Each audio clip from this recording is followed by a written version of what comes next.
Gentleman from New York reserves. The gentleman from Ohio is recognized. Thank you, Mr. Speaker. I yield myself such time as I may consume. Gentleman's recognized. Thank you, Mr. Speaker. For years, the Democrats told us we're not coming for your guns. Oh, yes, they are. Let's be clear. The Second Amendment is as clear as possible, and that's their beef. The Second Amendment says the right to keep and bear arms shall not be infringed. But they don't care. In fact, the sponsor of this legislation said so in committee. He said, quote, "Spare me the BS about constitutional rights." They don't care about that fundamental liberty law-abiding citizens in this country enjoy. And they're coming for your firearms. 6 weeks ago, it was the red flag law. You know, where someone who doesn't like you can report you to law enforcement or to a judge.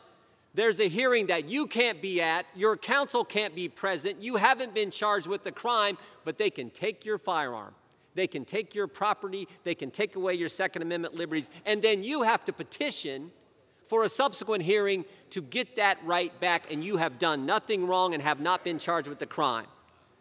Then House Democrats passed the unconstitutional legislation that said 18 to 20-year-olds can't purchase a firearm.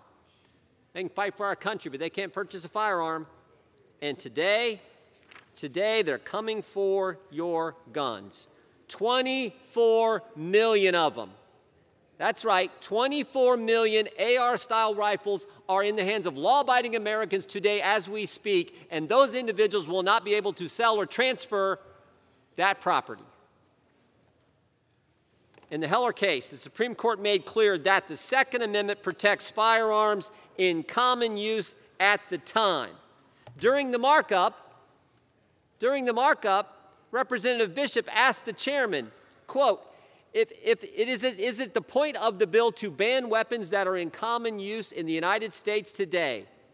And the chairman said, the problem is that they are in common use. Yes, so this is the goal, and this is why it's unconstitutional. It couldn't be any clearer. Democrats don't care what the Constitution says.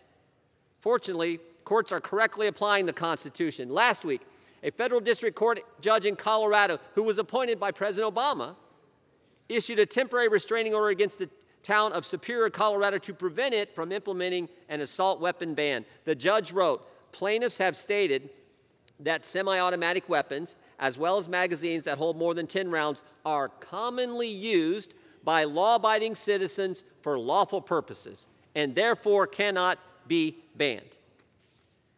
And guess what this bill will do? It won't make communities safer. It won't make them safer at all. In fact, in the Heller case, the Supreme Court said, Second Amendment protects firearms in common use at the time, and also said this, quote, for lawful purposes like self-defense. 3 weeks ago, July 7th, 2022, a Florida homeowner used his AR-style rifle when individuals forcibly entered his home. After the homeowner opened fire, the individuals immediately fled. When asked if the homeowner would face charges, the Escambia County Sheriff Chip Simmons said, quote, absolutely not. The homeowner is protecting himself, and in Florida, you can do that. You can protect yourself. Democrats tried this ban before. It didn't work. It won't work now. And you know what it will do? It'll make communities, I think, less safe.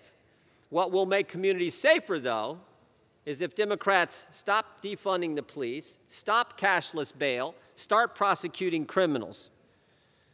They're taking away firearms used for self-defense by law-abiding Americans. This bill is wrong. It will make communities, I think, less safe, and it's unconstitutional. Mr. Speaker, we reserve. Gentleman from Ohio reserves.